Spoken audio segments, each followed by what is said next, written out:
Olá pessoal, tudo bem? Bem-vindos a mais um vídeo. Hoje é dia de história. Dia de era uma vez, né? A gente nunca sabe se ri, nunca sabe se chora. É tanta coisa surreal que a gente escuta aqui nessas histórias que eu vou falar de hoje. Eu não sei nem classificar o que é isso. Tanto que eu vou ler a infância dela. Eu acho que mais me chamou a atenção e que mais apertou meu coração foi a história de vida dela. Muito mais do que o golpe nigeriano, que ela chama de coreano, né, gente? Ela acha que foi da Coreia. Vamos começar, vamos parar aí. Pessoal, antes de começar o vídeo, eu queria falar para vocês que o seu like, hoje em dia, aqui no YouTube, é mais importante do que nunca. O YouTube tem feito várias mudanças aqui para nós, provedores de conteúdo. Isso é um vídeo à parte que eu quero fazer para vocês, explicar que tem uma situação aí acontecendo. Então, seu like é muito importante para gente. Se você está vendo que não, eu estou postando a cada 2, 3 dias, não está tendo vídeo manualmente. Se você é amigo do canal, gosta do conteúdo, vá lá no canal, vão manualmente no canal e procurem para ver se tem vídeos novos. Mas vamos lá começar. Vídeo longo. Eu sei que o pessoal do Gargarejo já deu like, já comentou. Oi, Dani. Oi, tudo bem, meus amores? Já tô aqui. Vamos lá, vamos começar? Tá voltando do trabalho, gastando aquele banco de dados legal, tá indo pro trabalho, ouvindo no carro, no metrô, no ônibus, foninho. Eu sei que você tá aí comigo, de qualquer maneira que seja. Pilhona de roupa para passar, vasilha para lavar, janta para fazer. Geralmente os meus vídeos saem no horário da janta, do jantar aí no Brasil. Vamos começar. Ah, meus amores, vamos começar, vamos começar. Então, pessoal, como eu falei, eu achei necessário colocar a história de vida dela também, tá? Me perdoem as 5 páginas, mas vocês não vão se arrepender, não. Muito interessante o que essa senhora fala. Bom dia, Dani. Agora são 20 horas e 25 de sábado, mas para você já são 2h24 da manhã. E espero que esteja dormindo e descansando. Que querida. Meu nome é Rosa, eu sou divorciada há 3 anos, eu moro no lugar tal interior de São Paulo, eu sou formada em biologia e eu sou professora. Dei aulas 14 anos no estado e hoje fazem 12 que eu sou funcionária pública de um outro setor. Mas graças a Deus eu faço minhas outras coisas também, principalmente artesanato. Trabalho desde os meus 11 anos e eu nunca dependi de homem nenhum, nem mesmo do meu marido, com quem fui casada por 28 anos.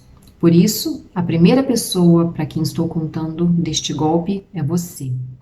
Morro de vergonha da minha ingenuidade e burrice. Infância. Pensei muito se devia ou não te escrever essa parte. Lembra-se que te revelei uma vida de muito sofrimento por conta de sogro e sogra ruins? Com o agravante do meu marido não me amar e nem me respeitar? Contei-lhe também que fui... Essa parte eu vou pular por causa do YouTube. Aconteceu uma coisa muito séria com ela quando ela era criança, envolvendo um adulto e uma criança. Não posso falar.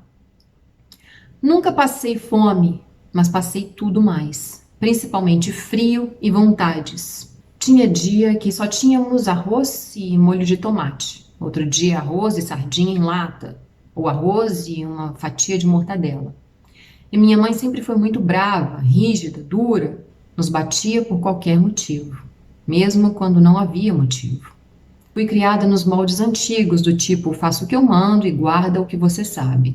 Questionar, jamais. Cresci culpada de tudo, mesmo que eu não soubesse do que eu era culpada. Meu pai era um santo, mas ela também mandava nele. Minha avó era pior que ela. Morávamos no centro da cidade, em meio a pessoas mais ricas. E eu era mais pobre e a única negra da turma. Mas nunca sofri nenhum tipo de preconceito. Só conheci o preconceito quando me casei. Eu crescia sem entender nada. Só sabia que tinha que obedecer sempre, tirar boas notas, nunca brigar ou desrespeitar alguém, ir à missa, rezar e acreditar em Deus. Não era permitido uma falha sequer, senão eu apanhava. Sempre me enganaram e eu sempre acreditava na primeira pessoa. Minhas amigas me chamavam para brincar na casa delas e eu dizia que eu não podia porque minha mãe não deixava. Então iam todas até ela pedir e ela deixava. Eu ia, pois na casa delas tinha brinquedos, comida, mas quando eu voltava, ela estava me esperando no portão pronta para me bater. E como ela batia! E não era com a mão, não. Era vara, rebenque, chinelo, cinta. E eu perguntava, por quê? Ela dizia que era porque eu tinha ido na casa das meninas, então eu dizia, mamãe, a senhora deixou eu ir. Mas ela falava que tinha dito sim só na frente das meninas, que na verdade o sim era não. E assim fui crescendo, sem questionar nada, nunca. Só nunca entendi porque as coisas sempre dão errado, se eu sempre faço o certo. Nunca minto, trato todos, sem exceção, com muita educação e respeito. Sempre fui ótima aluna, ótima amiga, nunca levo para os outros as minhas dores e meus problemas. Sou bem-humorada, sempre boa profissional, católica exemplar, mas não entendo por que não me sinto feliz. Agora ela para e pergunta: cansou, Dani? Pausa para uma água? Minha amiga, isso não é nem um terço da minha vida. Então, vou perguntar para vocês aí: já deram like? Já estão pensando com quem vão compartilhar esse vídeo? Vamos lá continuar. Golpe da máfia coreana. A gente não escuta o que ela fala, não, tá? Não existe máfia coreana, não. Isso é a Nigéria. É a máfia da Nigéria. Fui até pesquisar, não existe a máfia coreana, não. Existia um movimento político dos anos 80, não sei se tem até hoje. Tem nada a ver com golpista online querendo tirar dinheiro de mulher carente, tá? Não tem nada a ver. Isso foi dela com ela mesma. Deus sabe onde ela tirou essa Coreia aqui do negócio. Vocês vão ver, a história não tem nada a ver. Em abril desse ano, fez 3 anos que me divorciei pela última vez, pois houve 2 separações antes, todas pedidas por mim. Eu não aguentava mais sofrer, ainda que eu o amasse. Como eu já disse, eu fiz o meu melhor para ser uma boa mãe e proteger os meus filhos do pai. Conclusão, levei a pior financeiramente, mas tudo bem, nunca tive nada mesmo. Estou só há 5 anos, pois fiquei 2 anos separada, mas sob o mesmo teto. São 5 anos sem relações sexuais, diz ela. Tenho desejos, graças a Deus, tudo normal, mas acho que só deve ser feito por amor, e sendo assim eu sigo só. Ah, menina, os filhos criados, vai lá namorar, para com isso, tá bom, meu amor? Existem muitos dogmas e você contou aí da sua família, existe muita cultura da culpa instalada principalmente na sua geração. Faço não, meu amor.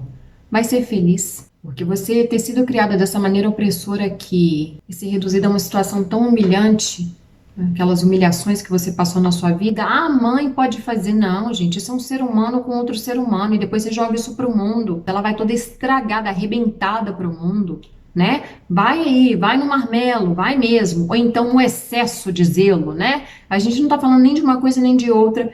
Estou devaneando, vamos voltar. Meu ex-marido refez a vida dele, ficou com os filhos, com os netos, pois ele tem o dinheiro e eu só ganho um salário mínimo.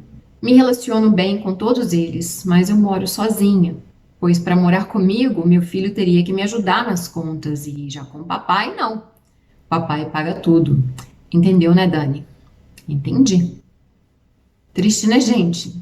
Ai, é triste. Aí você chega aos 54 anos sozinha. Sem dinheiro, sem ninguém. Só as contas e as lembranças.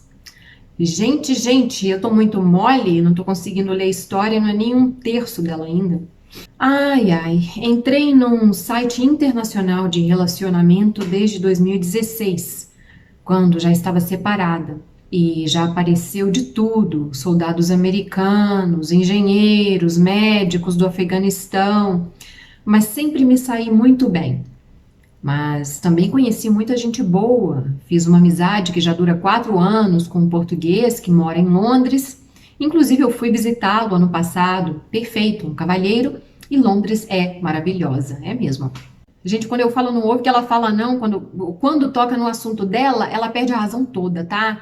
Não tem engenheiro, médicos e soldados americanos, não. Isso aqui é a máfia da Nigéria, né? Para quem conhece o canal já sabe muito bem que eles vêm disfarçados com esses perfis fakes perfeitos, de homens perfeitos. Se você não sabe disso ainda, assista os vídeos que eu vou deixar no final desse. Bom, gente, o português, ela não fala mais nada dele, não. Foi lá encontrar, não sei o que deu, parece que não gostou muito, não. Uma coisa presencial, real. Um senhor português, ela não quis saber pelo jeito aqui, né? Porque o negócio foi a máfia nigeriana mesmo, né? Deus me livre de tentar ser feliz, mas quem pode julgar essa senhora Olha lá para trás o que fizeram com ela. Ela já cresceu completamente quebrada. Já fazia mais de anos que eu não entrava no site, mas tinham 4 mensagens em minha caixa de e-mail do site. Fui ver quem era. Era aparentemente um japonês, já virou japonês, gente, o coreano lá de cima. Era aparentemente um japonês que dizia morar em Recife, no Brasil. Eu respondi as mensagens dele, mas sem interesse nenhum, juro. Ele me passou o WhatsApp dele e eu o adicionei. Eu pensando que era no Brasil, pois tinha um 33 na frente. Mas como, minha linda, se Brasil é 55, não é 33. 33 é França. Fácil de achar essa informação. 33 é França. Ah, é um francês que estava dando golpe nela? Não, eles têm chips do mundo inteiro. No último caso meu aqui, o chip era inglês, tá? Eles vão comprar chip da Nigéria? Vai sair correndo. Apesar que Dona Rosa não ia sair correndo nem se fosse o DDI da Nigéria, né? Ela não tá entendendo nada. Ela tá falando aqui que achou que era 33, que em 33 era Brasil. Mas nunca dava certo nossos horários, ainda brinquei com ele, que parecíamos o sol e a lua. Vi pela escrita que o português dele era bem diferente, tinha sotaque, então ele me disse que era filho de brasileiro com japonesa americana, que morava nos Estados Unidos, mas que estava trabalhando na Espanha. Fui checar e realmente o DDI era da Espanha. De novo a senhora errou, Dona Rosa? Não é não. A Espanha é 34. Perguntei por que ele disse que era brasileiro no perfil e ele respondeu que não queria que as mulheres se interessassem por ele só por ele ser americano. Que salada. Seguinte, gente, ele é um golpista, né? Dona Rosa, não sei se ela hoje sabe, mas é um golpista nigeriano. Então, eles têm um sotaque peculiar, né, da região. Então, o que eles fazem? Eles inventam umas misturas aí, eu sou japonês com irlandês, com não sei o que, não sei o que. Isso aqui também é uma maneira dele justificar porque não fala o português direito, né? O português dele é todo errado, é de Google Tradutor. Começamos a conversar e ele disse que tinha vontade de vir ao Brasil, conhecer os familiares do pai, pois este havia morrido aos 43 anos em um acidente de automóvel indo para Califórnia. Seu nome era fulano de tal, que eu não vou falar, tinha 53 anos e era muito religioso, evangélico, e sua personagem montada, tá, gente? Não escuta o que ela fala, não. Isso é a personagem. Era engenheiro mecânico, a profissão preferida dos golpistas, e trabalhava na aduana, na Espanha, cuidando de navios americanos. Adoro. Era viúvo e tinha um filho, o Kevin, de 13 anos, e mãe, a Evelyn, de 74 anos, que morava no Canadá com uma irmã. Tinha um melhor amigo chamado Paul, com muitas fotos juntos, inclusive esse melhor amigo veio a falecer no decorrer da nossa amizade. KKKK. Todo dia a novela tinha um segmento com todos os personagens, não havia falha. Tudo que ele falava, eu checava. Tudo que eu contava do meu dia, ele não esquecia. Passava dias e ele me questionava de fatos que eu mesma já tinha esquecido. Muito sinistro, parece que você está dentro de um filme. Pessoal, ele está aqui dando bote para aplicar um golpe que vai trazer muito dinheiro para ele. Ele tem que estudar a vítima dele muito bem, ele tem que ser muito solícito com sua vítima, ele tem que fazer juras de amor eternos, integridade, honestidade, fazer chantagem emocional. Obviamente, você está desconfiando de mim, você não confia em mim. Dani, a família dele era tão bem formada, a família fake, com cachorros, uma empregada filipina que morava na casa de empregada da mansão dele, com os 3 filhos dela que foram criados juntamente com o filho dele e que cuidava do filho quando ele estava fora. Agora o mais gritante, diz ela, que eu deixei passar. Nós nunca nos vimos em videochamada. O trabalho dele era sigiloso, trabalhava para o governo e não permitia que, assim, os celulares já eram programados para não fazer chamadas em vídeo. Às vezes ele tentava, mas não conseguia. Tinha a hora certa de trabalho, a mãe dele tinha um dia a dia normal, ficava doente, deu diabetes, o filho brigou na escola. Gente, olha a novela. Enfim, não havia uma falha sequer na vida montada dele, e ele nunca se contradizia. Muito pelo contrário. E o sotaque dele era de japonês, e eu acho que ele era da máfia coreana. Conhecia a Bíblia e contava passagens bíblicas, e o tempo todo, quando falávamos, ele ouvia hinos religiosos em inglês, é claro. Pessoal, presta atenção aqui. O que vocês lembram da história dela lá na infância? Ela foi criada dentro da Igreja Católica, fitinha no pescoço. Ou seja, esse perfil dele religioso é em resposta a ela ser religiosa. Ao estudar a vítima deles, por exemplo, se ela falar que gosta de jardinagem, mexe muito no jardim, no quintal dela, ele vai saber tudo quanto é tipo de flor e planta. Ele vai ser o jardineiro melhor que existe lá. Não sei onde esse homem tá até agora, né? Lá não sei aonde. Entenderam, né, gente? Eu não sou boba nem ignorante. Muito pelo contrário. Então, todo o assunto que ele puxava ou perguntava, eu sabia responder e desenvolver. E justamente por isso, por ele ser um homem inteligente e me tratava como uma mulher inteligente, me cativou. Ele não falava de sexo nem besteiras, era muito respeitoso. Sempre atendia quando eu ligava, exceto algumas vezes por ele estar no trabalho, em alto mar, consertando navios.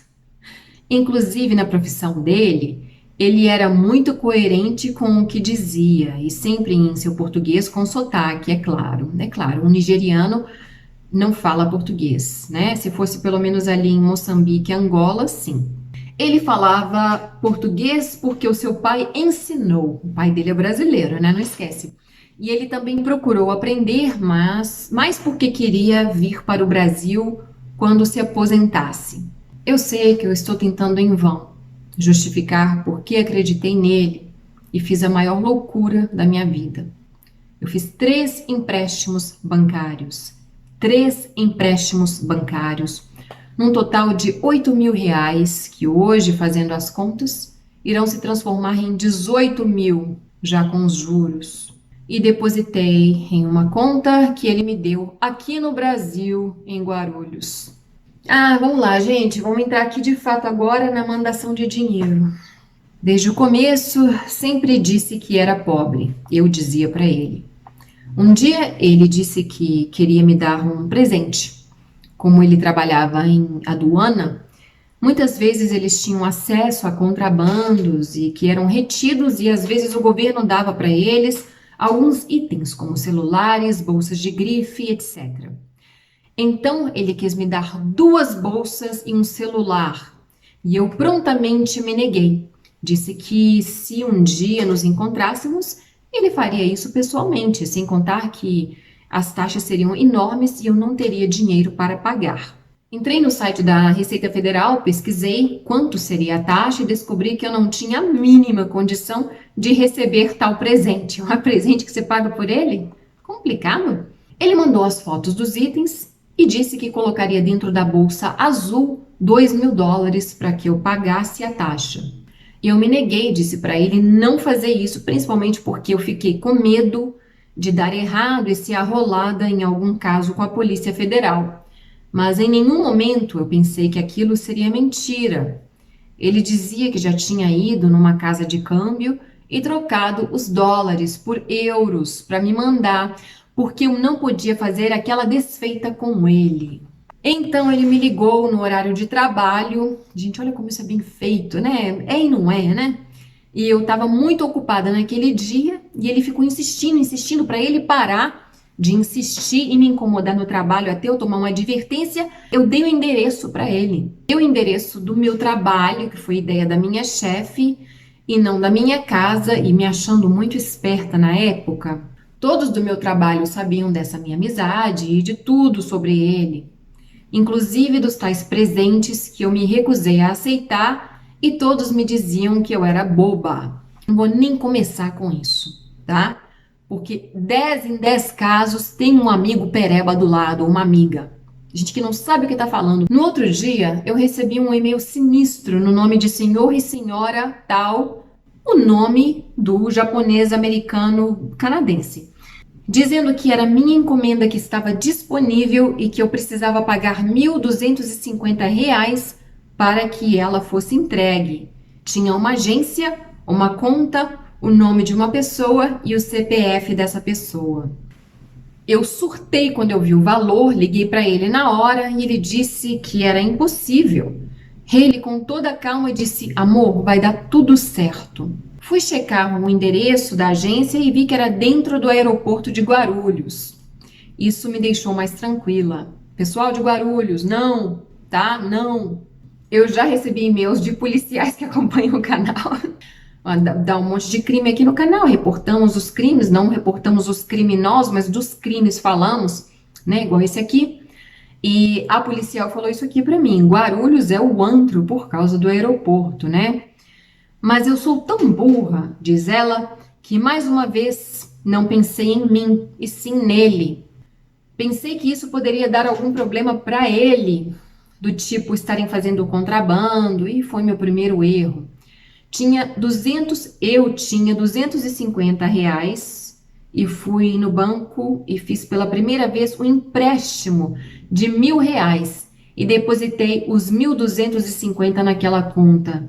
Lembra que ele quer 1.000? Ela tinha R$ 250, primeiro empréstimo feito. E é lógico que a encomenda não chegou. E ele dizia que o agente tinha dito que não entendia o motivo do atraso. Dias depois, um outro e-mail pedindo 1.000 perdões, mas que haviam cometido um erro, que na verdade eram R$ 2.000. A essa altura eu já estava atolada até o pescoço e com medo, só que agora era outra pessoa por outra agência. Eu retruquei, respondi ao e-mail dizendo que era um absurdo. Eles me responderam que o preço da encomenda era muito alto. Fazer o quê? Falava com ele. Ele dizia: paga, amor, é para nós isso. Você pega o dinheiro de dentro da bolsa e paga o banco. E foi quando peguei mais R$ 2.000 e depositei e nada da encomenda chegar. Eu vendi minha máquina de overlock, adiantei meu 13º, peguei um fundo que tinha feito de previdência. O tiro de misericórdia foi o terceiro e-mail, dizendo para receber os produtos que eram todos originais. E eu tinha que fazer um tipo de título dizendo que eram meus e provando a sua autenticidade. E dessa vez me pediram R$ 4.500. Nessa altura, eu já estava desesperada. Ele disse que havia mandado 12 bolsas e 4 celulares, por isso era tão caro, e que eu poderia vender as coisas depois e ganhar dinheiro. Voltei a mensagem e ele realmente tinha dito 12 bolsas e escrito 12 bolsas. Mas devido ao português ruim, eu não entendi. Se eu tivesse entendido isso, jamais teria acontecido. Jamais iria aceitar 12 bolsas. 12 não, 12 bolsas e 4 celulares. Eu sou medrosa. Não é não, amor. Acharia que seria mula de contrabando. Mas em nenhum momento eu pensei no golpe. Eu chorava feito louca. Achava que ia ter problemas com a Receita, com a Polícia Federal. Pensei em vender meu carro. Não sabia mais de onde tirar dinheiro. E eu sempre fui muito responsável com as minhas coisas. Eu nunca me endividei. Eu nunca envolvo ninguém em meus problemas. Voltei ao banco e peguei 5.500, quitei o empréstimo de 1.000 e depositei 4.500, agora no nome da primeira pessoa. A estas alturas, sabia que não receberia nada, mas ele disse ter entrado com um processo contra a empresa transportadora em que ele está jogando a culpa e que com certeza ganharia milhões sobre eles por terem agido de má fé. Ah, pessoal, estão aí ainda? Quem tá aí ainda? Vamos lá tomar uma aguinha? Depois disso, veio outro e-mail pedindo mais R$ 3.000. Eu disse que não. Ele mandou uma cópia de uma suposta conta bancária dele com um montante de 600 mil euros, mas que só poderia mexer quando voltasse aos Estados Unidos. Eu me neguei categoricamente. Ele tentou negociar, pediu 2.000, eu disse que não. Pediu 1.500, eu disse que não. Ele chorava, dizia que eu estava fazendo ele infeliz, que não confiava nele. E eu, porém, mantive a minha postura. Vi que tinha feito a maior burrada da minha vida. Dei os parabéns para ele, pois era muito bom artista e merecia o Oscar. E que de mim ele não teria mais nada. Bloqueei ele, finalmente. Corri no site de relacionamentos e ele tinha já desativado a conta. Foi pego por ela, né? Eu tinha a opção de denunciar aquele usuário, mas não o fiz. Estava tão decepcionada comigo mesma. Pessoal, vocês têm que denunciar. Tudo bem que vocês já caíram, passou, Inês é morta, fazer o quê? Mas vocês têm que pensar nos outros também, pensa no outro. Eu acho muita imprudência e egoísmo não passar isso para frente. É denunciar no mínimo, para o site de relacionamentos. O tal do Gaku vai continuar lá roubando das meninas, gente. Que sacanagem. Pô! Não, e outra, não denunciam para a polícia também não, que já teve policial aqui me escrevendo que não... Aí escreve para as pessoas não querem saber. Ah, não vou denunciar, não. Deixa, não vou falar mais nada não, porque vou embolar os assuntos todos aqui. Mas aí depois o povo reclama, as coisas estão tão ruins. Não vou misturar, não. Não chorei, não fiquei com raiva, mas eu fiquei. Vamos voltar, meus amores. Eu não chorei e eu não fiquei com raiva dele. Não. Apesar de tudo, foram 4 meses em que ele me ensinou muita coisa. Ele dava aula de inglês para mim, me tratava com respeito e acabei esquecendo o crápula do meu marido. Paguei muito caro, mas pelo menos eu me livrei de um mal maior. Me custou 8.000 reais. Hoje vendo tudo o que posso para fazer dinheiro e me manter, pois os empréstimos vêm descontados em folha. E agora estou vendendo meu carro, um Corsinha Sedan 2004, para ver se consigo quitar os empréstimos. Tive o cuidado de pesquisar sobre tudo. Que cuidado? Sobre tudo. Se havia realmente um correio diplomático que faz esse tipo de trabalho de um país para o outro, e meu amor, você não teve cuidado algum. Pior caso do canal até agora, né? Da máfia nigeriana. Disparadamente, o pior caso, nem o DDD você acertou, você achando que 33 era Brasil, Brasil é 55, amor, né? Hoje eu vivo um dia de cada vez. Ninguém sabe disso, ninguém mesmo. Eu tenho vergonha. Para os amigos que perguntam pelo japonês, a senhora ainda acha que é japonês, né? Eu vou deixar a foto do japonês aqui do homem da senhora aqui na tela, para a senhora ver com quem, pelo menos, né? Pelo menos para a senhora ver com quem que a senhora conversava. Vou deixar várias fotos aqui para a senhora, tá? Então, quando perguntam, e o japonês na cabeça da japonês? Digo que não deu certo, que era fake. Ai, que dó.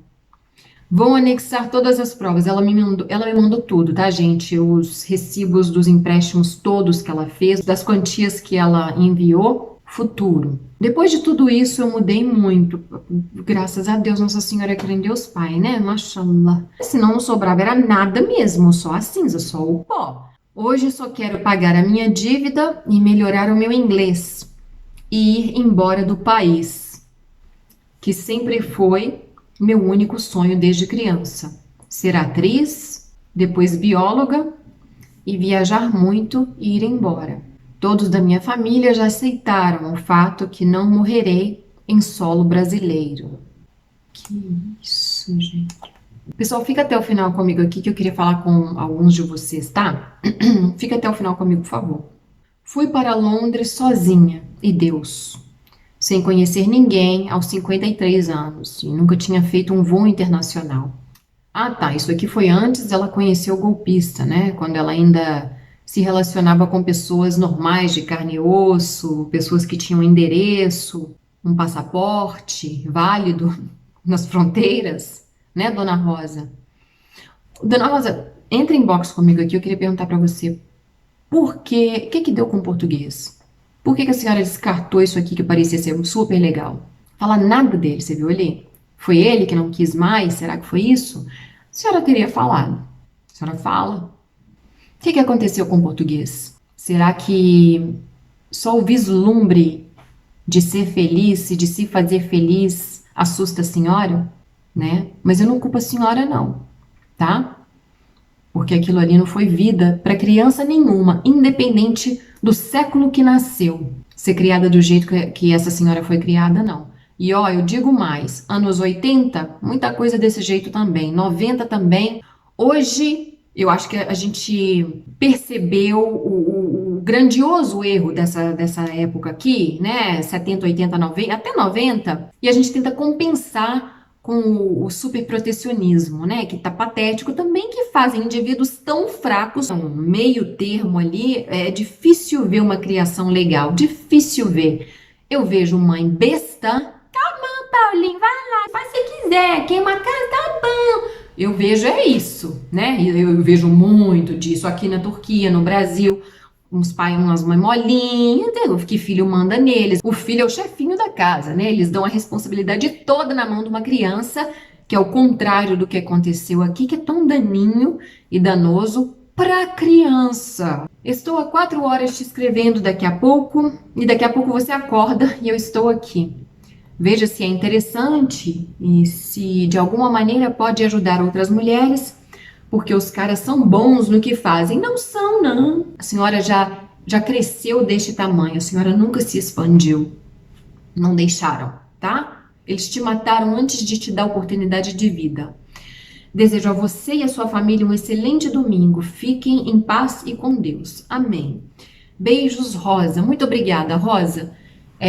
Desejo a você também o de melhor. Então, deixa eu parar, porque eu já estou me emocionando. Pessoal, eu tenho recebido aqui no canal, que é uma das coisas que eu tenho mais orgulho desse canal, é o número de profissionais que entram em contato comigo para conversar com as minhas vítimas ou com as vítimas do canal. Policiais, profissionais da saúde, psiquiatra, psicóloga e assistentes sociais. Tem até uma assistente social, tudo bem, minha querida? Eu li seu e-mail, vou responder, que está trabalhando com a moça no Marrocos. Lembram da história do Marrocos, que deixou o bebê lá, ela correndo atrás de homem, atrás daquele homem dela marroquino lá? Bom, ela está trabalhando com essa moça do Marrocos, tá? Ela está me passando o feedback. E muito feliz que a moça do Marrocos, que eu esqueci o nome que a gente deu, a gente dá um nome fake, né? Aceitou receber essa ajuda da assistente social também. Muito legal. Se você gostaria de trocar uma palavrinha com a Dona Rosa, que o nome dela vai ser outro, tá? Quando eu te passar, se ela sim me autorizar, estiver interessada em ter conversar, né? Bater um papo com uma pessoa que tem a ver aí com a melhora da saúde mental, emocional, um assistente social, uma terapeuta que queira fazer isso pro bono, obviamente, na base da amizade, e dar nem que seja um olá para Dona Rosa, seria muito legal. Entre em contato comigo, você está com tempo disponível aí, ou você tem uma irmã Dulce dentro de você, entre em contato comigo, tá? Que eu repasso para Dona Rosa o seu contato. Se quiser também conversar comigo, mandar o seu e-mail, bogione@hotmail.com, Facebook Sobrevivendo na Turquia, Instagram Dani Bogione. Eu sempre estou muito ativa nessas 3 redes e mais o e-mail, nessas 2 redes e mais o e-mail. E no mais gerais, eu vou ficar por aqui, que eu já falei bastante. Dona Rosa, muita saúde para a senhora em todos os sentidos e muito obrigada pela confiança. E nada que eu tenha falado aqui que pareça a senhora falta de amor. Não é falta dele, não, porque senão eu não estaria nem aí, né? Eu faria outras coisas, eu estaria preocupada somente comigo, né? E como eu falei lá atrás, like e compartilha, não se esqueçam do like, por favor. Já dá aí, gente, enquanto eu tô despedindo aqui, ó, vai lá dar o like. Então, no mais gerais, até o próximo vídeo. Tchau.